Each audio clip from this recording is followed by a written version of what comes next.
माझा नमस्कार। तर आज सर्व गावकऱ्यांची समस्या ऐकण्यासाठी दिनांक 24 नोव्हेंबर 2025 रोजी आपण इथं ग्रामपंचायत येथील ग्रामसभा आयोजित करण्यात आलेली आहे।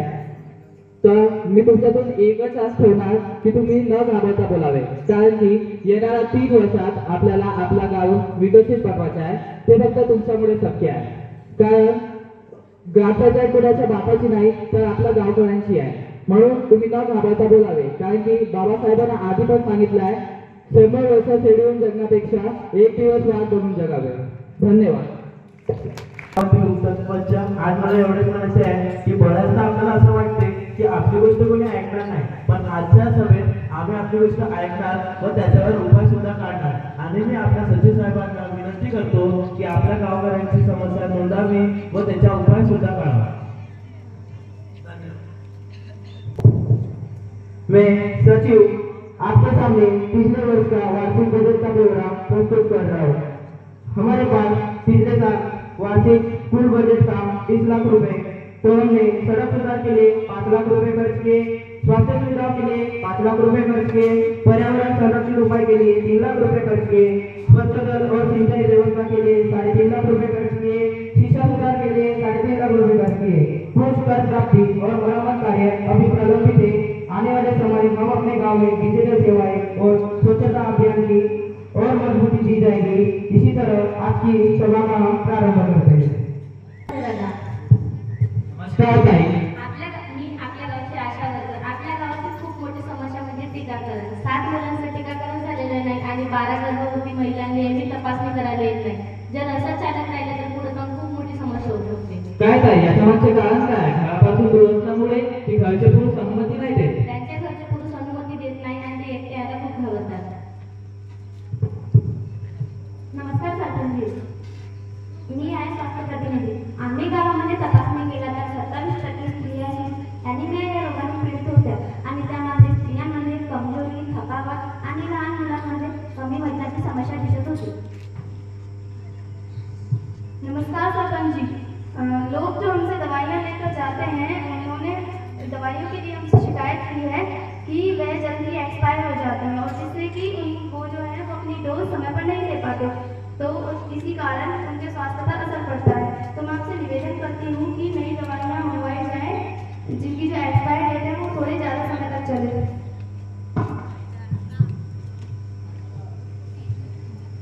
देखिए, जैसे कि आपकी समस्या है, इस पर मैंने सरपंच जी और सचिव जी व उप सरपंच जी ने मिलकर कोई सुझाव निकाला है।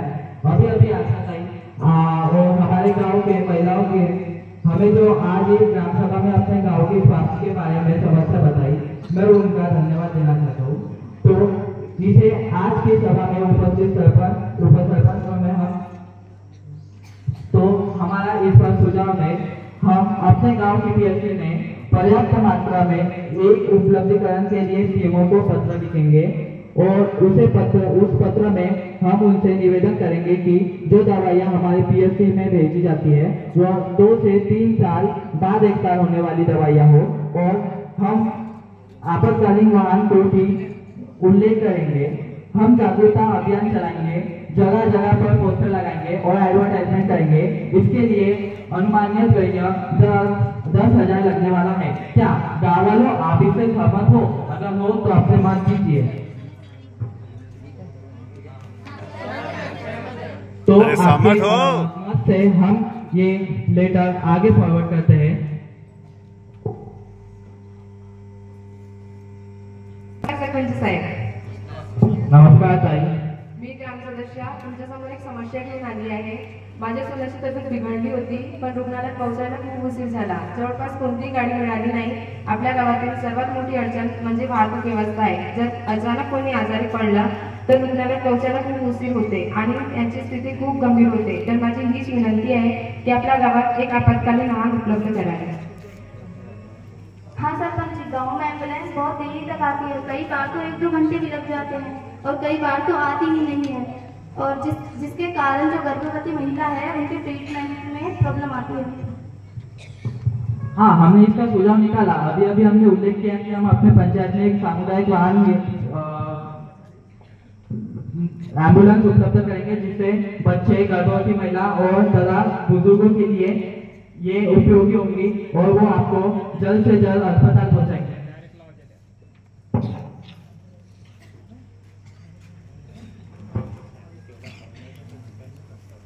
बेटा, आज तुम्हारे सामने 68 साल का बुजुर्ग इसलिए खड़ा है क्योंकि मुझे बीपी और शुगर की बीमारी है। मुझे हर रोज सुबह अस्पताल के बाहर जाकर खड़ा होना पड़ता है, तब जाकर कहीं मुझे सरकारी दवाई मिलती है और कभी कभी इतनी मेहनत के बाद भी कुछ नहीं मिल पाता। मेरा बस तुमसे इतना ही कहना है कि हम बुजुर्गों के लिए एक अलग सुविधा होनी चाहिए। सरपंच जी, माझ्याकडे याचं समाधान आहे। आपण एक ज्येष्ठ नागरिक आरोग्य केंद्र असण्याचा प्रयत्न करू शकतो, जिथे दर महिन्याला आपण फक्त वृद्धांची तपासणी करू शकतो। अरे वाह, अगदी छान। अपन दादाजी, चाहे आप 68 साल के और 100 साल के हो, आपका पोता हमेशा आपके साथ रहेगा।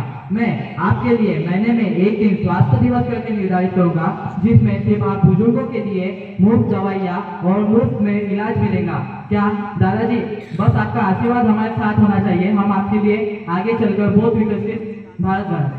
बिल्कुल बेटा, मुझे तुमसे यही उम्मीद थी। भगवान तुम्हें हमेशा खुश रखे। एक समस्या घेऊन इथे उपस्थित झालो। जसे की तुम्हाला माहित असेल, मागच्या आठवड्यात खूप पाऊस आल्यामुळे आमची जे पीक आहे ते पूर्ण खराब झाले आणि आम्ही खूप नुकसानामध्ये चालत आहोत। म्हणून मी तुमच्याशी विनंती करतो की तुम्ही लवकरात लवकर पंचनामा करून आमचे जे नुकसान झाले आहे त्याची भरपाई करून द्यावी। तसेच शेतकऱ्यांसाठी जे कृषी अनुदान योजना आहे ते आपल्या गावात कधी लागू होणार आहे आणि गाव प्रशिक्षण त्याच्यासाठी काय करणार आहे याची पण खात्री करून द्यावी। धन्यवाद। मी वार्ड नंबर आणि कृषी सहाय्यक या नात्याने तुमच्या जे शेतीचे नुकसान झाले आहे ते आम्हाला खात्री आहे, तुमचेच नाही तर पूर्ण अख्ख्या गावाचे शेतीचे नुकसान झालेले आहे। तरी पण आम्ही तुमच्या शेतीचे नुकसानासाठी तलाठ्याला आजच फोन करू आणि तुमच्या शेतीचा पंचनामा करू। त्या पंचनाम्याचा मोबदला सरकार तुम्हाला जो भी काही देईल ते तुम्हाला घ्यावा लागेल आणि ते योजनेचे संदर्भात तुम्ही विचारल्या ते योजनेचा GR यायचा आहे। GR आल्यानंतर आम्ही लगेच तुम्हाला कळवू, ओके नाही सरपंच साहेब? हो, अभी करूँगा आप। नमस्कार सरपंच साहब। नमस्कार दादा। आज मैं आपके सामने गांव के किसानों की एक आम समस्या लेकर खड़ा हुआ हूँ। जब हम गांव के किसान घर से खेतों तक जाते हैं तब हमें बहुत खराब रोडों से गुजरना पड़ता है। उन रोडों में बहुत सारे गड्ढे हो चुके हैं जिसमें बारिश के मौसम में बहुत पानी भर जाता है और एक्सीडेंट होने की संभावना भी बढ़ जाती है और किसी की भी जान को खतरा हो सकता है। अगर किसी की जान जाती है तो उसकी जिम्मेदारी क्या आप लेंगे? बोलिए सरपंच जी। सरपंच जी, मैं गरीब किसान हूँ, मेरी ये बोलने की हैसियत नहीं है, पर आप बड़ी बड़ी गाड़ियों में अच्छे रोडों पे घूमते हो और आप जिसके लिए काम करते हो वही ऐसे खराब रोडों पर से गुजर रहे हैं, तो आपको इसके बारे में कुछ हमारे लिए कोई समाधान ढूंढना होगा। आपको जल्द से जल्द रोडों की मरम्मत करानी होगी, इसमें ही आपकी और हमारी भलाई है। धन्यवाद। मागच्या वर्षी आम्ही तो रस्ता दुरुस्त केला होता, मग साहेब आता काय झालं त्याला? काय झालं?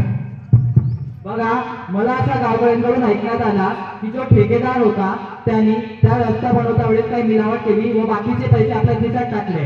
पण आपल्याला हे जसं चालवलं आला, आपण उद्या सकाळी 10 वाजता जाऊ त्याला ठेकेदाराला बोलू व त्याच्यावर कारवाई करू। पहिला आपण रस्त्याचं निरीक्षण करूया, सर्व गाववासी तिथं उपलब्ध पाहिजे आपल्याला।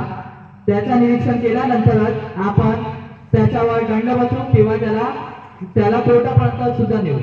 काय म्हणता साहेब? हो, आपण नक्कीच जाऊ, यांच्यामध्ये गावकऱ्यांचा पण सहभाग हवा। गावकऱ्यांना या ना। तसेच ग्रामविकास अधिकारी यांना माझा नमस्कार। मी या गावातील एक शेतकऱ्यांचे काही प्रश्न तुमच्या समोर घेऊन उभा आहो। तर आम्हाला शेतीसाठी लागणारे बी बियाणे आहे, रासायनिक खत आहे, दवाई आहे। तुम्ही गावाकडे एक कृषी केंद्र सुरू करून आम्हाला मदत कराल, जेणेकरून आम्हाला ते घेणे सोयीस्कर होईल। तसेच आम्हाला शेतीसाठी लागणारी जी बीज आहे ती 24 तास राहत नाही, ती आम्हाला 6 ते 7 तास मिळते। तरी पण माझी हीच विनंती आहे की तुम्ही महावितरण वीज पुरवठा यांना पत्र लिहाल आणि सांगाल की शेतकऱ्यांना 24 तास लाईट मिळून द्यावी आणि माझ्या या समस्या आहेत त्याच्यावर लवकरात लवकर निवारण काढाल। जर शेतकऱ्यांनी जर शेती पिकवली नाही तर तुमच्यासारखे बसून खाणारे मोठे लोक आहेत ते काय खातील? आणि माझी हीच विनंती आहे की तुम्ही लवकरात लवकर ह्या समस्यांचे उपाय काढावे। नमस्कार। नमस्कार। मी एनजी वर्कर याविषयी काही बोलू इच्छितो। हाँ कहिए। सुनिए, हमारी एनजीओ किसानों के लिए जैविक खेती और कम लागत में उच्च उत्पादन तकनीक पर प्रशिक्षण देने के लिए तैयार है। अगर पंचायत हमें अनुमति दे तो हम अगले ही महीने 3 दिवसीय किसान जागरूकता कार्यशाला पर भी प्रशिक्षण देंगे, जिसमें मिट्टी जांच, उन्नत बीज, पानी संरक्षण और ड्रिप सिंचाई पर भी प्रशिक्षण दिया जाएगा। ग्राम पंचायत देंगी। जी धन्यवाद सरपंच।